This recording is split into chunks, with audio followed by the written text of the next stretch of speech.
Okay, so here's where we were last time. We were talking about Green's theorem. And reminder here, let's look at our diagram. This is our R2 diagram. And remember, we started off with, these objects and the idea of there being this notion of boundary, and it was with some specifics, oriented boundaries, right? But we didn't have any arrows between the integrands, and we motivated that, look, if you put the gradient operator there, then you get a cool theorem that relates line integrals to the value of a special function called the anti-gradient, right? Okay, cool. Well, that was a nice theorem. And what we've seen now is by, ignoring the geometric differences, ignoring the dramatic differences of sort of geometric context, if we just follow the same pattern on the diagram, right? Look at the boundary, take the flux, try to rewrite as a double integral, we got another theorem. And that theorem comes about by adding an arrow there. Now it wasn't a familiar thing. We kind of got lucky over here with the what needed to go here was a gradient, and it happened to be something that we had previous familiarity with. That was just a stroke of luck, right?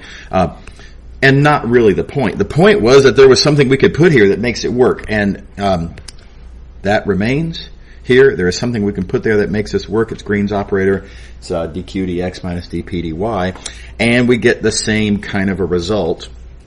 Namely, if you take the boundary of a two-dimensional region, if you take the operator, Green's operator, specially formulated for this purpose, of a given vector field, then the line integral of the vector field around the boundary curve,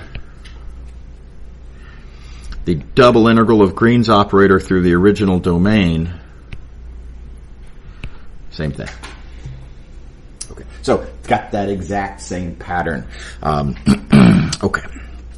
All right, we saw an example of this last time, the big point of which was that if you're using Green's theorem to compute a line integral, notice this line integral over here is not general. It's not, any possible line integral you could possibly ever think of. This is got a severe restriction on it.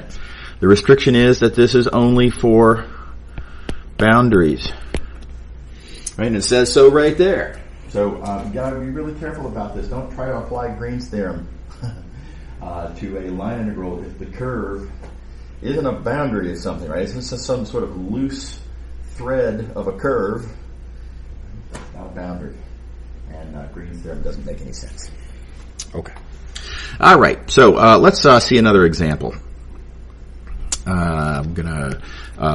So we've got this a line integral to compute here, and the line integral is of this vector field, which isn't that bad. And I suppose we could think in terms of brute forcing this. Just, it's a matter of plugging in, no big deal. Here's our curve. Now our curve starts at the origin and then goes in straight line segments to these points in succession as listed, finally arriving back at the origin. And here's a picture of that right here. So it starts here at the origin, and so first that, then this, then that, and then this. All right. So the question is, how can we compute that line integral? Well, now let's see here. Is this curve a closed curve? Oh, I'm sorry, getting ahead of myself. We could brute force this, and it would be doable. The problem is there are 4 segments, and for each of the 4 segments, you'd have to write down a separate parameterization. So the integrals are not hard, but there are 4 of them. So, again, you could, I suppose, it's doable, it'd just be kind of tedious. So we're going to look for a better option. On to, can I use Green's theorem? Green's theorem says, and again, I remind you, only if your curve is actually a boundary. Right? And so is this region here, is this a boundary? Is this curve like this, is that a boundary? And there's a temptation to say yes. There's a temptation to say, yeah, look, check it out. It's the boundary of the little butterfly wings that we have here, right? It's the boundary of those two little triangles together. But not really, right? We've got to worry about orientations. If you were to say boundary of, let's talk about this first. Boundary of this. The boundary is these following three pieces of curve. There's that. Hey, cool, that's part of my curve. This, sweet, part of my curve. That, again, good news, part of my curve. Everything's looking good so far. But when you come over here and you look at this region, this the right wing, as it were, of this little butterfly. On that piece, again, let's talk about the boundary. The boundary, remember those rules. Boundary for a positively oriented two-dimensional region, boundary is, go in such a way that the region is on your left, or to often, when you're going around the outside, counterclockwise. And counterclockwise gives you that, which is the wrong orientation. Right? My curve does travel along this set of points, but my curve goes that way. Boundary goes this way. So it's wrong. It's not the same. And then the bad news continues. That way is the way of the boundary. Again, that's not the way my curve goes. That's the way of the boundary. Again, that's not the way my curve goes. So what we have is the boundary of what I'll call yellow plus green, the boundary of D1 plus D2. The boundary covers the same turf as my curve, but not with the same orientations. On the right half, the orientations are wrong. And that's bad news. One of these weird situations, though, where sometimes the worse the news is, the better it is. Not only are they not all correct, they are all wrong. They're all exactly wrong. They're all exactly the negative of what they should be. Oh, they're exactly the negative. That's not bad news, that's good news. Right? So I'm going to, is that a hand? Yeah. Yeah, how do you do it if two are in the opposite direction and one was... Then we'd be up a creek. Yeah, that's right. We'd be in trouble. And so this is a situation where it works out nicely. And I will say that the way curves work, stuff tends to work out really nicely. And I don't want to make that too precise. But yeah, it would be very hard actually to make a situation as you described where it's kind of going, where it just doesn't, where there's not an opportunity to do, roughly speaking, what we're about to do here. Yeah, it's a great concern, yeah. So what I'm going to do is say, okay, well, let's not think about D2 then. Let's think about the negatively oriented region. And so instead of coloring that in blue, let me color this. Instead of green, let me color it in blue. So this is not the same region that I was just looking at. This is now negatively oriented.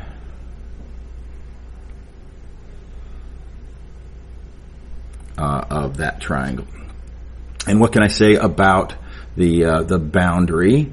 The boundary then is, okay, well, let me think. The boundaries of positively oriented regions go counterclockwise. Oh, this is a negatively oriented region, so the boundaries go the other way. They go clockwise, and they are that, and that, all going the correct directions around each of these curves. And so, works out really nicely, even though D1 plus D2 does not give the right boundary. D1 minus D2 does. Everybody happy? It's kind of a weird circumstance, but necessary. I mean, these orientations are exactly what we needed to make this question work out. Okay, so we're good then. What we have is there is a two-dimensional region whose boundary is our curve. It's D1 minus D2. So D1 minus D2 is the thing whose boundary is our curve. So we are indeed doing a line integral around a boundary. When you're doing a line integral around a boundary, Green's theorem says this. Yeah.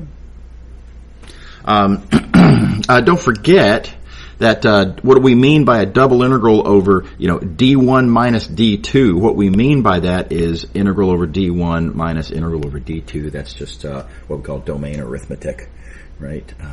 So it's just a matter of writing that as a difference. And then Green's operator, you'll notice, was really easy to compute. Here's a calculation of Green's operator. Green's operator is just 1. So this problem works out really nicely. This line integral that would have been 4 separate parameterizations if you wanted to brute force it, what we found is that we have the difference of 2 areas of triangles. And by the way, not hard to see that these triangles have in fact exactly the same area. So we're looking at a difference of 2 identical values and the integral is 0. We didn't have to parameterize anything. Do any antiderivatives. Is everybody on board? Okay. All right. Okay. This next example, I'm going to let y'all take a read on this. It's a nice example, but it's perfectly readable and worth looking at, though. Okay. Now, I did talk about how, when we're using Green's theorem, usually, often, we use it in this direction. Namely, we have some line integral that we're trying to compute, and we're going to use a double integral for that purpose. So this will be the tool that allows us to compute the thing that we wanted in the first place. Okay. Sometimes it can be convenient to go the other way, and I'm just going to show you one example of this I think is cute. It goes to computing the area of a two-dimensional region. And look, we have a formula for computing area, right? It's double integral of 1. But double integrals, they're not always easy to compute. So, neat observation, real quick neat observation. The area can always be computed as a line integral around the boundary curve of the region in question. And this is a pretty quick result, pretty easy to prove. Let's just observe this vector field, right? That vector field right there. Green's operator is clearly 1. dq dx minus dp dy. That's 1. So, in fact, given that, I can take this line integral and rewrite this line integral as double integral over d of Green's operator. Hey, by the way, we just computed that's 1. And that gives you area. All right, so that's the argument. It's a real simple little argument. Because Green's operator is exactly 1, this boundary line integral is area. Right, kind of cute. And then notice we have this notation here, this sort of coordinate notation. And notice in this circumstance, and this does not happen super often in Math 212, but in this circumstance, this little notation, integral x dy, is actually a little bit more compact and a little bit more convenient than this notation that typically I tend to prefer. So, integral x dy around the boundary. Okay. But line integrals can be hard too. So here is another neat fact. Here, I'm going to give you a tool for how to compute integral x dy in certain circumstances, namely if you have a line segment. And this is not hard to prove. This is a brute force plug and chug direct confirmation. Everyone should do this. I think this is a nice exercise. In fact, did I make this? I may have made this an actual exercise in the back of it. I don't remember. If I didn't, I should have. Anyway, so either way, this is something I think everyone should do. Look at the straight line segment that goes from the point x1, y1 to the point x2, y2. You can just write down an explicit formula for that parameterization. It's a chapter 2 problem. arguably a chapter 1 problem. Right? Write down that parameterization. From that parameterization, plug directly into this vector line integral. Now again, here's my sort of typical favorite notation. Here's that coordinate notation that happens to be convenient in this case. But both of these can be, of course, they're the same thing. Take your preferences, which one you want to use. But this thing can be computed directly from a parameterization. And you just parameterize this line segment and plow through. And what you will find is that you get this as your answer when you compute that line integral out. And then you notice something very convenient about this formula. That is just the average value of x.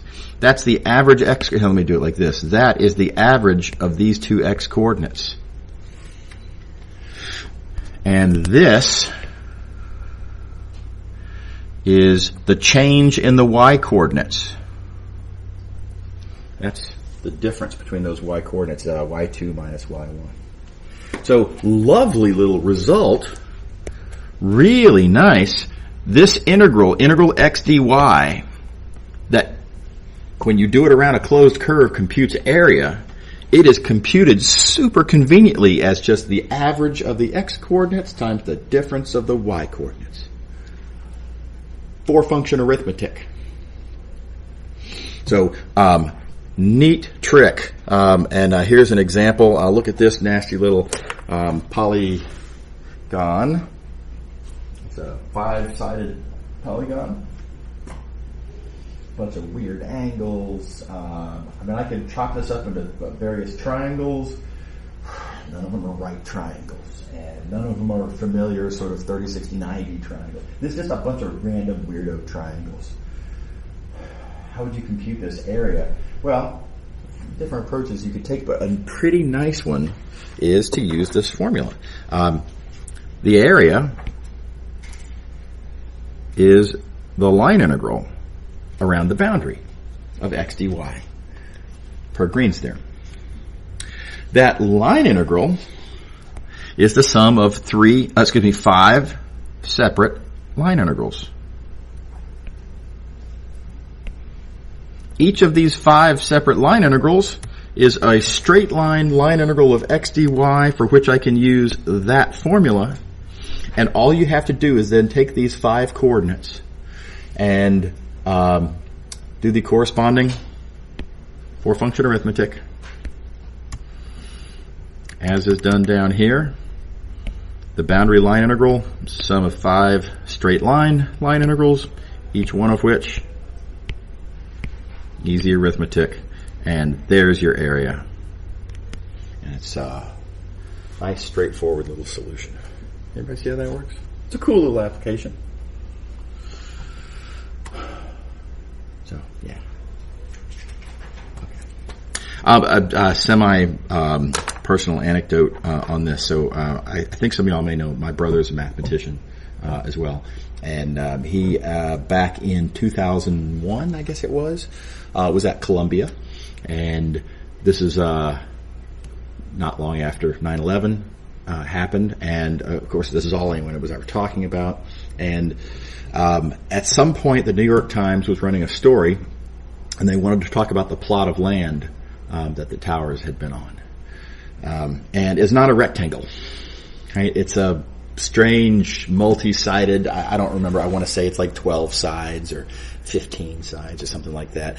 And the data that the New York Times reporter had been able to track down was conflicting. Some reports said, oh yeah, it's 17 acres, and others said, no, it's 12 acres, 2.6. I mean, there's conflicting numbers all over the place. And so the reporter is trying to figure out what is the actual area of this plot of land that is a multi-sided polygon with weird angles. And no surprise, the reporter doesn't know how to do this calculation. So the reporter said, look, I've got a geometry problem. And so the reporter called Columbia and says, give me someone who's good at geometry. And it happens to be the field that my brother does research in is called differential geometry. It's very, very different. But nevertheless, my brother knew this result, right? And so he did this little trivial calculation. In other words, he used knowledge of these angles, right? And so this is what the reporter had was, what are these angles? And what are the side lengths? And, you can just compute directly then what the coordinates are of these points. And once you know the coordinates of the points, you do exactly this calculation, and there out comes the area.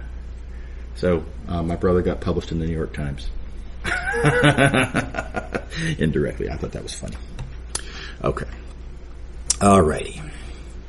Okay, so moving along, we've got this strategy. Let me just remind you our strategy, which is to take something, talk about its boundary, do whatever sort of evaluation you end up with on that boundary. Try to then ask, can I rewrite this as the next dimension up kind of integral, whatever that happens to be. And in your attempt to do so, you end up motivating a new operator to go there, and you end up with a theorem that says that evaluation and that evaluation are the same. Okay, so we've seen that theorem a bunch of times now. We're going to do it again, and then, by the way, we have one more after this one. So anyway, here we go. This time we're in R3. We've already, of course, done the theorem in this context here between dimensions 0 and 1. That gives us the fundamental theorem of line integrals. Right? Curves have boundary points, and you can write the difference as a line integral. Okay. We're now going to apply the same strategy over here in this different context. By the way, let's take a moment to recognize how terribly different the geometry is. Here, we're not talking about curves with boundary points that we then plug into a function. Now we're going to be talking about a three-dimensional solid that has a boundary surface. And we're going to be talking about fluxes and hoping that we can reinterpret that as a triple integral. This is very, very different geometrically. Right? The diagram chase is the same. Right? And again, fingers crossed, we don't know this is going to work out for sure yet, so let's not presume. But we're going to be optimistic because, after all, we've already made this pay off several times successfully. So starting to feel pretty good about the pattern. Okay, so yeah, here's our kind of picture. We're going to have a three-dimensional solid. We're going to think about its boundary surface and the resulting flux, and can I rewrite that as a triple integral? Okay. Alrighty. So our first question, and we have to face this every time, right? But we need to know if the boundaries accumulate. This was the big point back in looking at the fundamental theorem of calculus. The big point was that the boundary of the individual subintervals, you get cancellation on the shared points because they have opposite orientations, and so the sum of the individual boundaries gives us the boundary of the whole. Likewise with Green's theorem. Likewise with fundamental theorem of line integrals. So here we go with the solid. If we have a solid thing, great big solid thing here, and if we chop up that solid into a bunch of smaller solids. So for example, there's that piece there, and then there's this piece here, and then there's this piece here. If I look at the boundary, oriented, of course, if I look at the oriented boundary of that blue little box, solid box, then if I look at the boundary of that yellow little solid box and the boundary of that green solid box, if I look at all of the little boundaries of all the little pieces that I've chopped my solid up into, if I add up all of those individual boundaries, do I get exactly and only the boundary of the whole? Do I get just that? So we got to worry. Do I get that interior cancellation? Here's a picture of how the interior cancellation, you might think of it, how this goes down. And let's look at this solid piece over here on the left. and it's solid, keep in mind. There's that solid piece on the left. And now let's think about the boundary. The boundary of D1 there, as I'm calling it. Boundary of D1 consists of that face oriented that way, and that face oriented that way, etc., etc. Bunch of faces like that. But notice, among them is that face oriented that way. So that shared face is part of the boundary of D1. Very importantly, though, it's part of the boundary of D1 oriented in this direction, as indicated there. Okay, so now, next question I want to ask, what about D2? What's its boundary?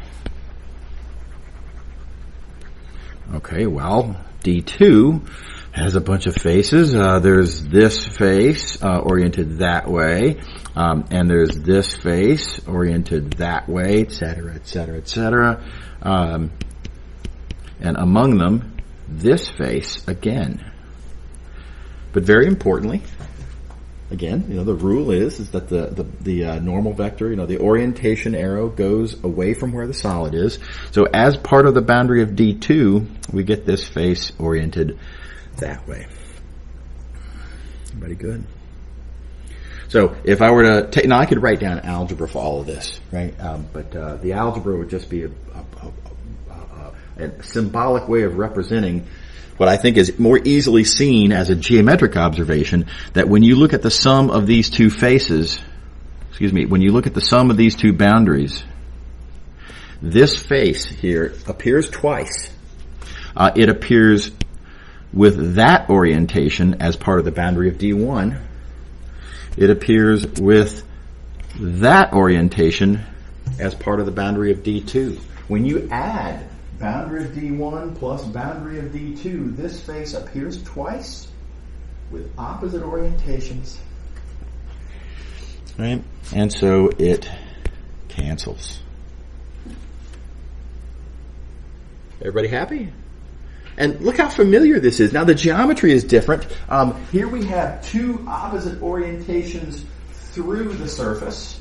When we were looking at Green's theorem, we had a very analogous picture. Whoops, just passed it up. And we talked about two opposite orientations along the shared boundary curve. Cancel. So geometrically, what the orientations look like, it's different. The point is, you get opposite in each of the two appearances, and they cancel. And hey, while we're at it, let's jump back over here to when we were looking at the fundamental theorem of line integrals. Oh, too fast. Fundamental theorem of line integrals. I guess I didn't really.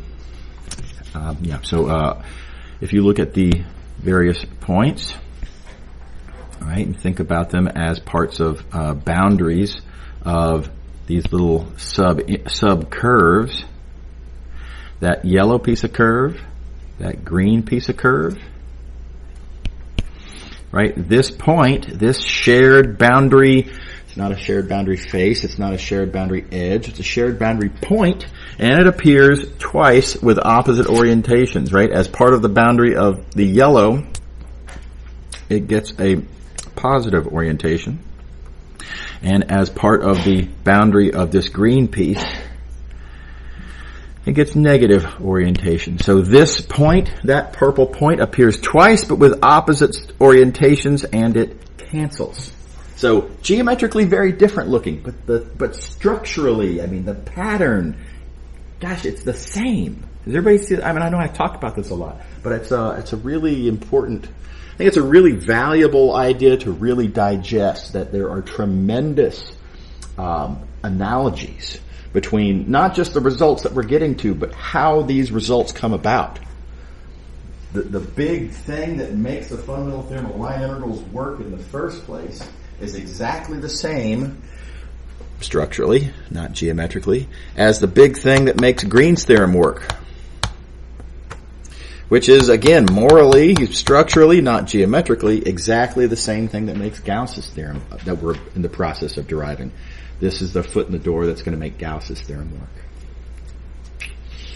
Okay. All right. So, so boundaries accumulate. The sum of the boundaries of the little pieces that you chop your solid up into, that sum of boundaries is the boundary of the original whole. All right. And now it's a hop, skip, and a jump. So reminder of where we are. Keep in mind we were looking at a solid. We're looking at its boundary. As the diagram suggests, we're going to look at a flux through that boundary. Why? Again, because the general Stokes' theorem says, hey, try this, it's going to work great. So again, we're trying what we're suggested to try. We're following our hint. And flux of a vector field through that boundary surface, I am now going to try to figure out, can I write that as a triple integral?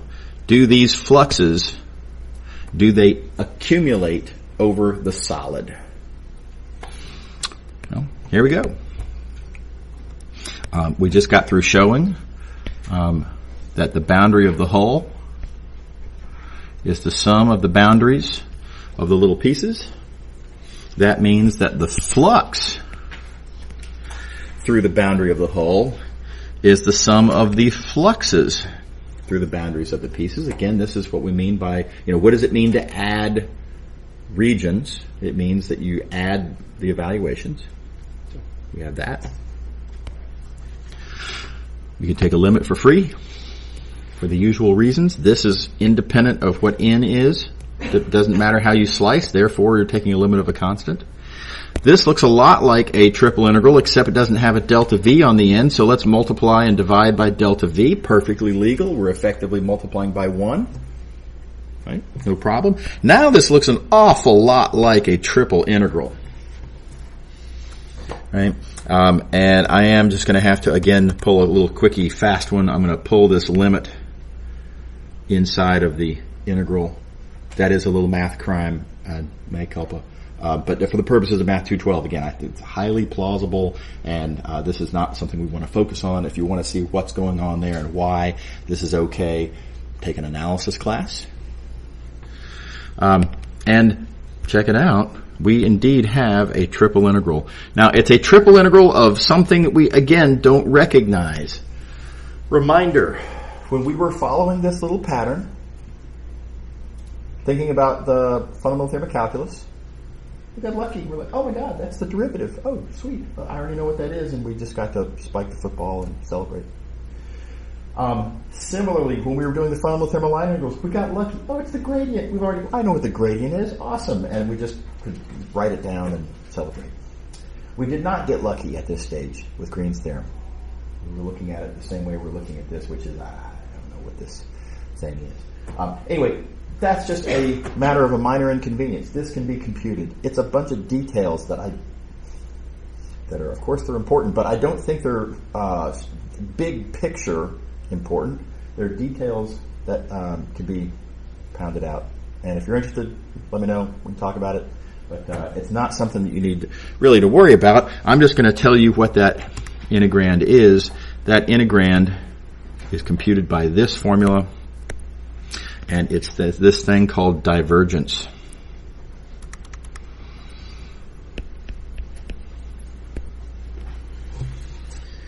So that's the name for this thing. This is the divergence of the vector field. Don't forget these P, Q, and R. Those are the coordinates of the vector field that we're looking at a flux of. Okay. So divergence of the vector field F. Okay. And sometimes we'll write it just to have a nice shorthand. Sometimes we'll write it as div F. Div for divergence. Okay, and we have ourselves a theorem. This right here is a one way to write Gauss's divergence theorem. And notice it's an integral equals another integral. Specifically, a three-dimensional domain and its boundary. So just like all of our previous boundary theorems, this involves one domain and another which is exactly its boundary. Like the other theorems, the integrand, an operator gets applied to give you the new integrand. When we were talking about the fundamental theorem of calculus, this was the derivative. With the fundamental theorem of line integrals, this is the gradient. With Green's theorem, it's Green's operator. Okay. Well, here with this theorem, with Gauss's theorem, it's called the divergence operator. And, different formula as appropriate to the different geometric context. All right. Everybody happy? Okay. I do want to say one more thing about notation. There's a neat, it's a little, casual. This is what you might call, math slang, kind of. But it is awful convenient, and the notation I'm about to show you is extremely common, and I like it because it's very convenient. So here it is. And first a quick reminder. Y'all remember the formula for the gradient? Now this is ancient history, old news. Y'all know what gradients are and how the formula is. There it is. Now, what I'm going to do that's a little bit weird here is I'm going to think of this symbol there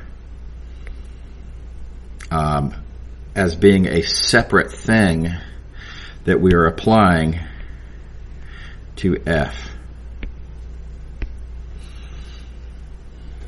Well, that's a little strange. Right, but okay, you could do this. In other words, if someone were to write this, and then write f next to it, the reasonable interpretation of this would be, well, I'm going to take these operators, and as indicated to make a vector, I'm going to apply those operators to f. Like this, namely gradient. Okay. So, with this, interpretation, let's call it, we have ourselves a new thing. This is an operator. This is called many things, but I'm going to call this the del operator. Be careful with one thing. Don't call this the gradient operator. Gradient is the result that you get when you apply this to a scalar function. This thing has other uses. Right? So you can call this del. I'm told that in some alphabet that I don't remember, maybe Hebrew, that this is a letter Nabla. Does anybody know if that's right? Okay. Anyway, I've heard it called Nabla. Anyway, del I think is the more common term. So you might pronounce what we have up here. You might pronounce this as del f. That would be fine. Del f.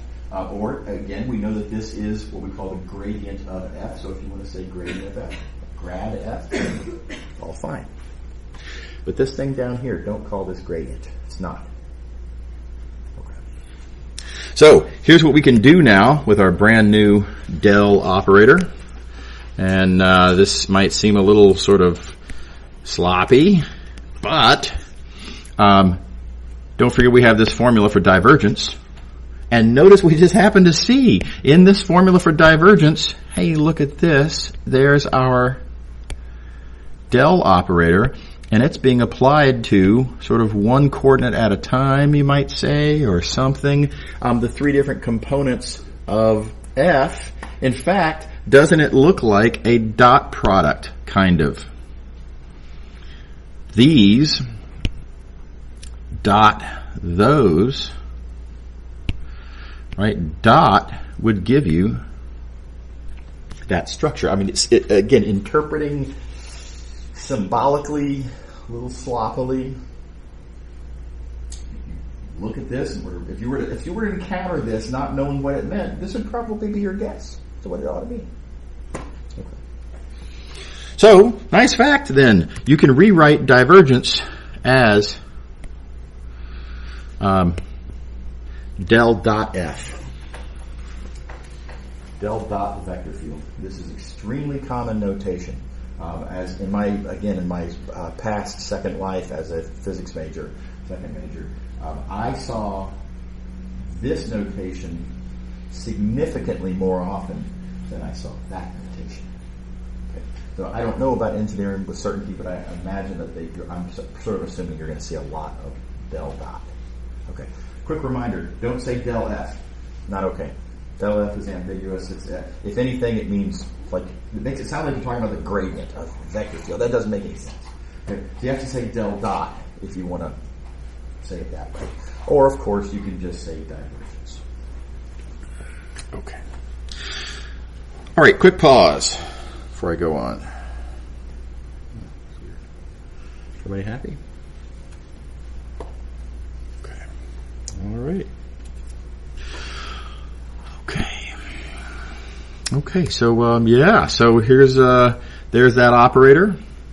We have our new operator there. Well, here let me say it like this. We started off with a solid that we took the boundary of, and then per the diagram, we decided to look at flux of something through that boundary. What we have now found is that if you take the divergence of that same vector field, then the resulting triple integral always gives you the same value. And here's that as a theorem. Okay. Notice the way I've got the theorem written here, I'm using my new convenient shorthand del dot notation. Okay. All right, and then I like to append the diagram. As I like to keep my diagram clean. So we now have, in addition to the objects that we previously had in these locations, right? And we have the boundary operator everywhere. And remember, we've already added the gradient operator over there, and now we have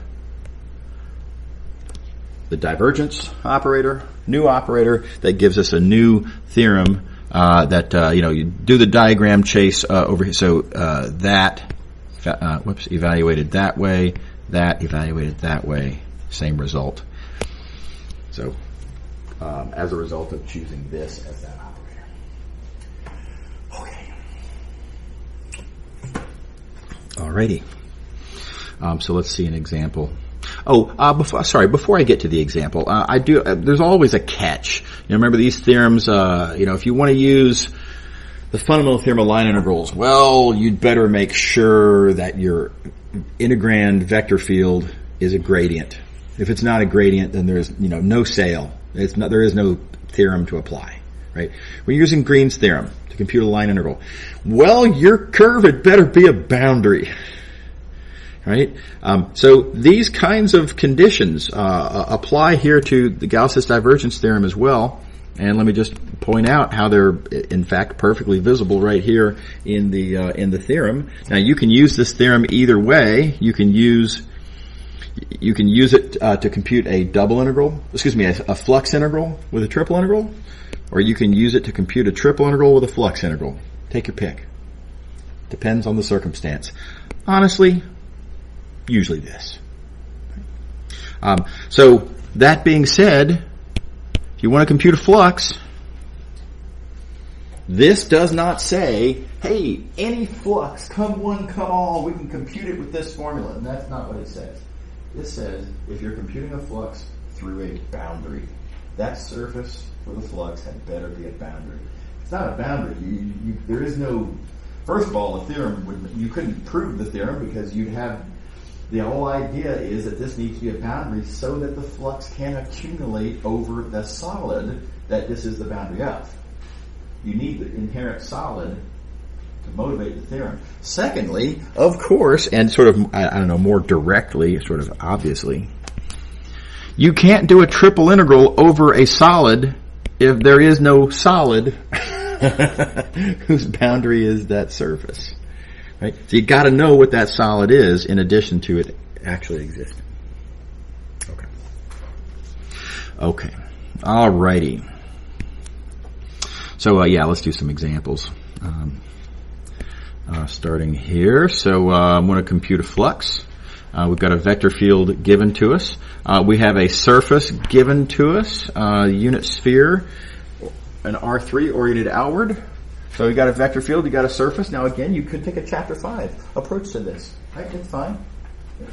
Chapter 5 methods work. You can parameterize this sphere.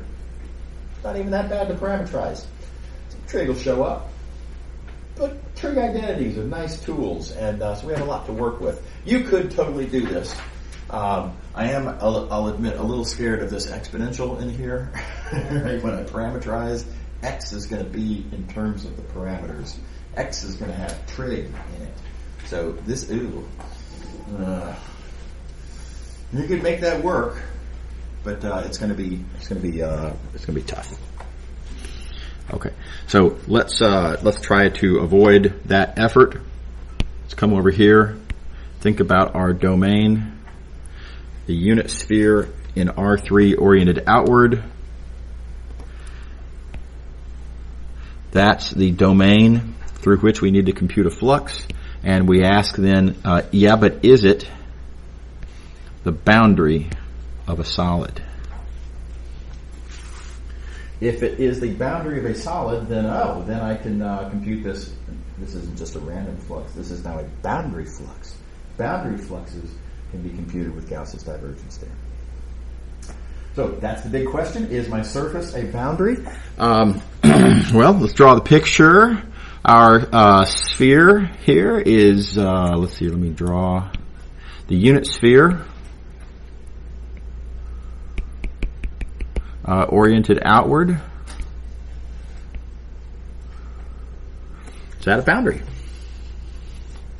Yep. Right, and once you draw the picture, it leaps off the page that it's the boundary of this ball. In fact, not only is it it's the boundary of the positively oriented ball, right? And we don't have to play any fancy games with negative orientations or anything like that. It's just plain old boundary of that ball. Okay, so the flux through that boundary surface is the triple integral through the ball. There's Gauss's divergence theorem. Triple integral over the ball of the divergence of the vector field. So I am going to have to take my original vector field that I want the flux of. I'm going to have to compute the divergence of it to get my new integrand. But we do have now a new problem to worry about instead of the original one. This was, again, looking like it was going to be kind of a pain. Instead, we get to entertain this question, and hopefully it'll be easier. No promises, right? Sometimes it won't. Sometimes it'll be worse. You never know. You kind of have to play it through and see what happens. But here, let's take the divergence of that vector field. So I need to take the x partial of that plus the y partial of that plus the z partial of that. And notice that the calculation here turned out really nice. The x partial of the first component, that's just 3. Right? The y partial of the second component is 0. So this term that I was the most worried about from the flux point of view disappears in a puff of smoke. Z partial of the third term, okay, there's a -1. So 3 minus 1, it's 2. The divergence is just 2.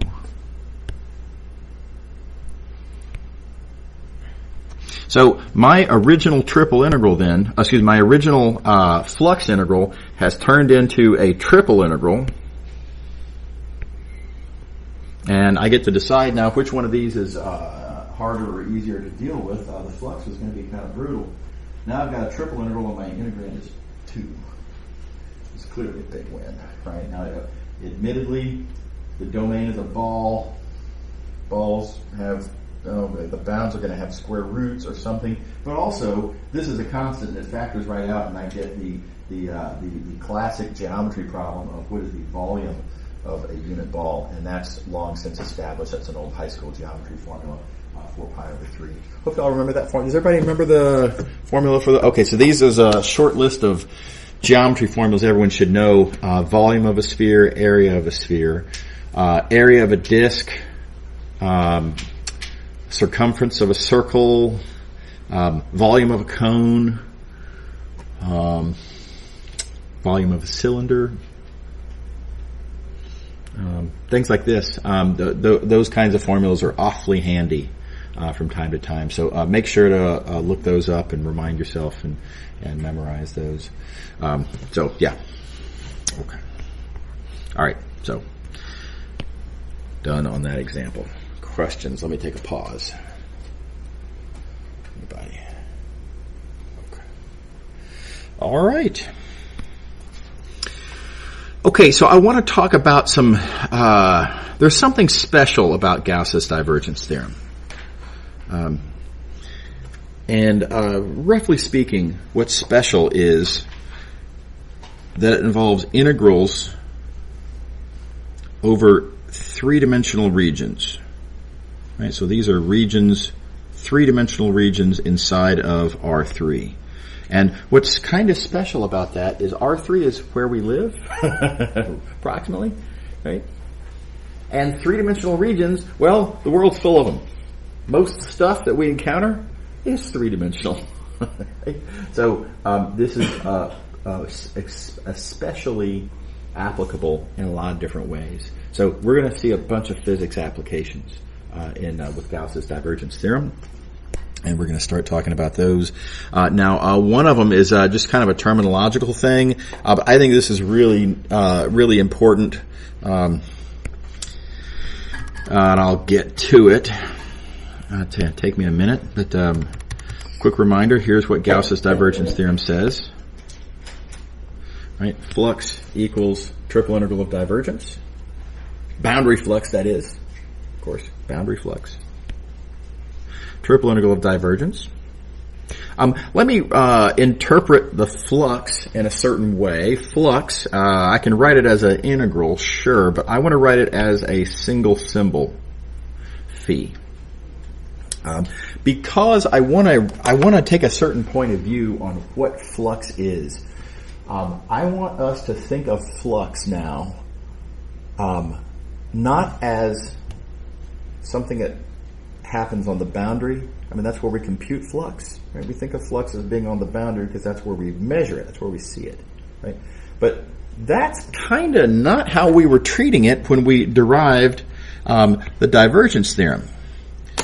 The thing that allowed us to get to computing flux as a triple integral is we made the observation that flux, yes, I know it's computed on the boundary surface, right? But that flux I can think of as accumulating over that solid interior, as a triple integral over that solid, the stuff on the inside, right?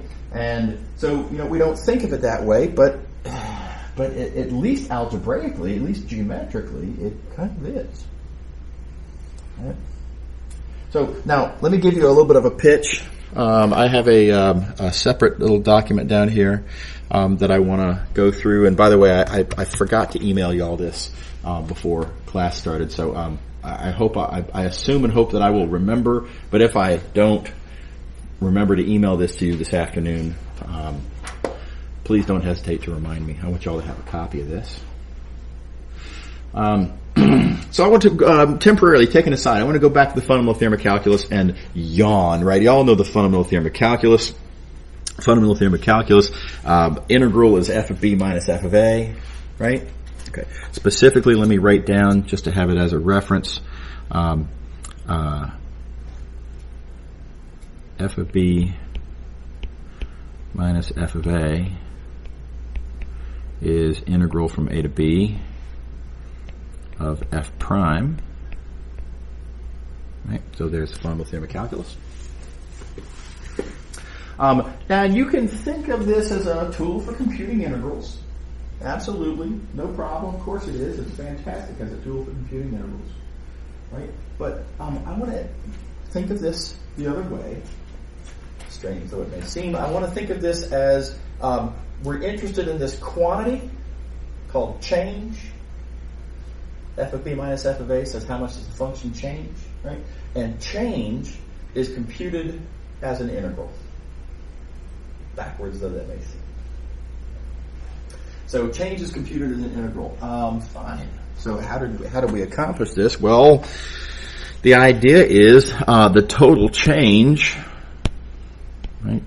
The grand total change that happens, as you go from A to B. The change is that, but we notice that change kind of comes in bits and pieces, right? The change doesn't all happen just sort of, all at once. I mean, there's this curve here that I wanted to change colors. Sorry.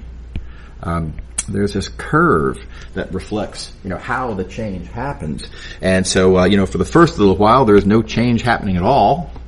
And then, as I proceed through this part of the curve, we start to actually see some change, right? So, specifically, if you look at, let's say that point and that point and that point. Look at the succession of points along in here.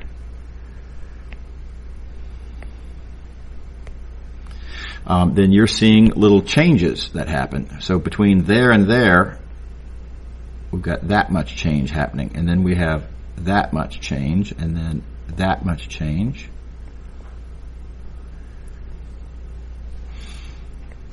There's a succession of changes. So the total change is actually a sum of little changes. And again, now where do these changes happen? Do the changes happen at A and B? After all, the formula for change, here it is, it's computed at the points A and B. Does that mean that the change happens at the point A and B? No, don't be silly. Of course not. Where does the change happen? Well, look at the curve. I mean, the change, where did this function change? It changed over here. It changed in the interior, not at A and B. It changed in the interior. Everybody on board? So I think we're actually pretty accustomed already to this idea that something that's computed on a boundary nevertheless actually happens and I would say literally is in the interior. That's where the change is. It's not at the edges. The edges are just, again, that's how you detect it. But where it happens is in the interior. Well, there's something very analogous going on with Gauss's divergence theorem. Right? So let me play through, and again, we're talking about flux. Here's our our fundamental theorem of calculus that we were kind of drawing a picture of there. Here's now Gauss's theorem. Gauss's theorem says flux is a triple integral. This is flux through the boundary of our region. Is a triple integral over the region of the divergence.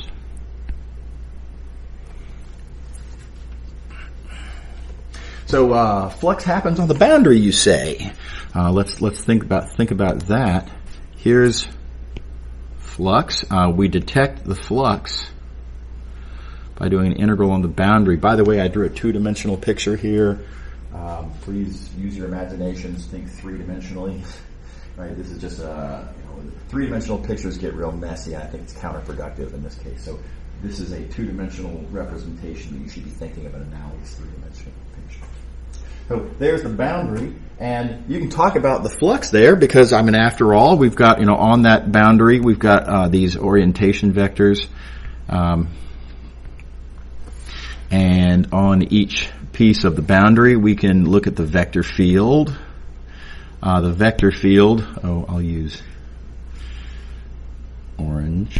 The vector field, we've got these little small field vectors here. There's not a lot of vector field over there, but nevertheless, on that left edge, there's a certain amount of vector field going, in, not out. So you could compute flux. You're going to get a small but negative flux on that face. And then you can look over here at the field, over here as it's leaving, and you've got these really long field vectors, relatively long field vectors.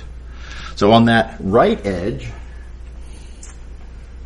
Well, we've got a lot of flux over here, and it's going the same direction as the orientation, so we're going to get a large positive flux on this edge, a small negative flux on that edge.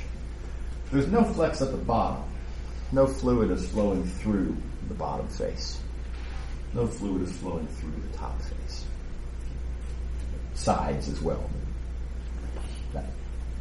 So grand total, I have small negative plus large positive. There is a significantly positive flux. The boundary flux is positive. And again, you can see that from the picture, and this flux here, I should have this in orange, the flux of the vector field, it's positive, and we measured it on the boundary just like we did here. There's a positive change. Right? How do we know there's a positive change? Well, because I plugged in f of b and f of a, and I got these two values. Did a calculation on the boundary to get the change. That's not where the change is happening. The change is happening in the interior, for crying out loud. Right? Likewise, the flux, we measure it on the boundary, but I claim it's actually happening in the interior. The flux that you see there, don't think of it as happening on that surface. Think of that as a measurement that's happening on this region.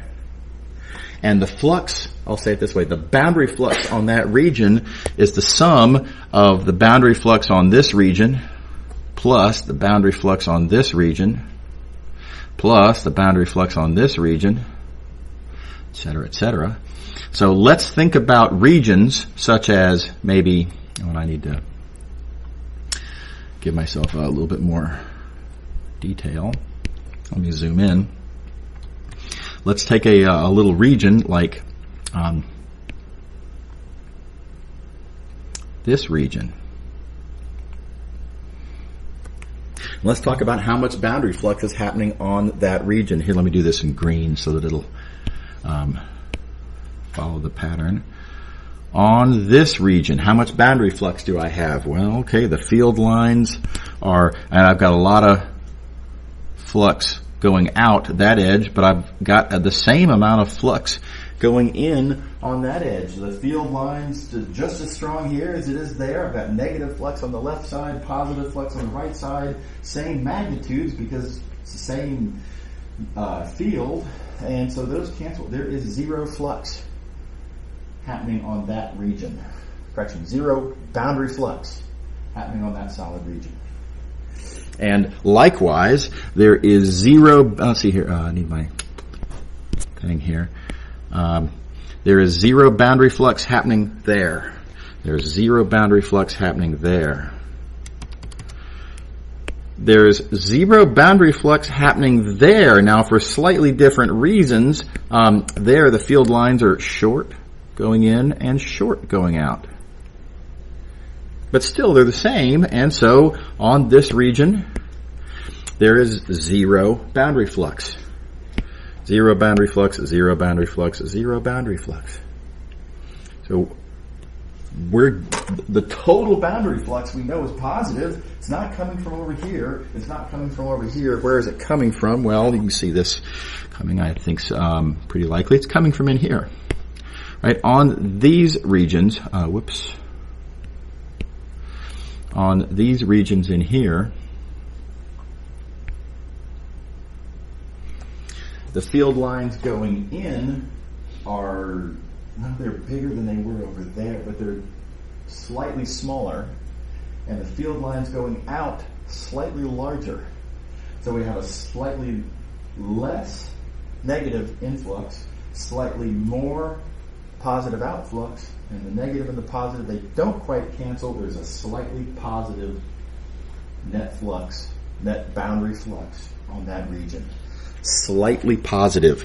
And likewise, slightly positive there, slightly positive there, slightly positive here, slightly everywhere in in this gray area that I have, the field lines are just a little longer on the right and a little shorter on the left. Okay. All right. So back to fundamental theorem of calculus. We measure change on the boundary. Sure. Right. Absolutely. The boundaries, that's for the calculation purposes, but change is accumulating over the interior. Where is the change happening? Well, obviously it's happening here, in the interior. Ditto for Gauss's theorem. We measure flux on the boundary, sure, handy dandy formula for that's how you compute flux. But does that mean that that's where the boundary flux really is? No, not at all. There's no boundary flux happening on this part of the interior. There's no boundary flux happening on that part of the interior. The boundary flux is quite literally happening in here. And when we add up all these boundary fluxes, right, we're going to have on pieces that look like this, there's no boundary flux happening in there. There's no boundary flux happening in there. None in there. None in there. None in there. But in these pieces, there is a little bit of flux. That piece, there is a little bit of flux happening. You can see it in what the field looks like. Right? That is where the flux is actually happening, that accumulates, that when you add up all the boundary fluxes on all the little pieces, that's where the flux is happening that you're detecting on the aggregate. Everybody on board? Okay. One last thing I want to make, one last observation I want to make before I get into some lingo. But let's look at how the integral looks. This integral is the way we add up all the little changes, and notice the derivative is kind of telling you how much change is happening locally, right? Where the derivative is large, then we have a lot of change happening per unit distance. Where the derivative is small, we don't have very much change happening there. So the integrand here, the integrand, in this case the derivative, that's the thing that's telling you, wherever you might happen to be, how much change is, locally, per unit length, of course, how much change is really happening there. And analogously, divergence, being as it is the integrand, that's the thing that's telling you locally how much boundary flux, per unit volume, of course, right, is actually happening in given places. So the divergence is 0 in these places. No divergence because, well, there's no flux happening there, right? But the divergence is positive in here.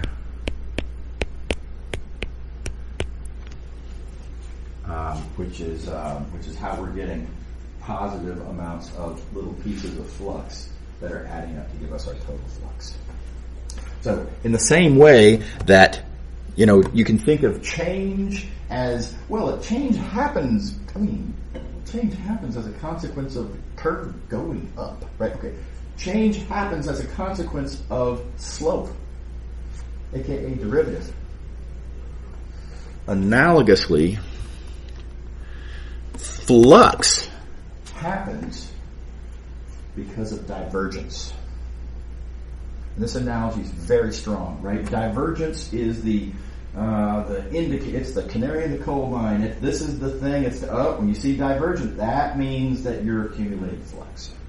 In the same way that slope is the indicator of change. If you've got a positive derivative, our change is increasing. Okay. All right. So I'll email y'all this PDF file. But let's go back to here now. So I have this point of view I want to give you on Gauss's divergence theorem, and it's kind of break time.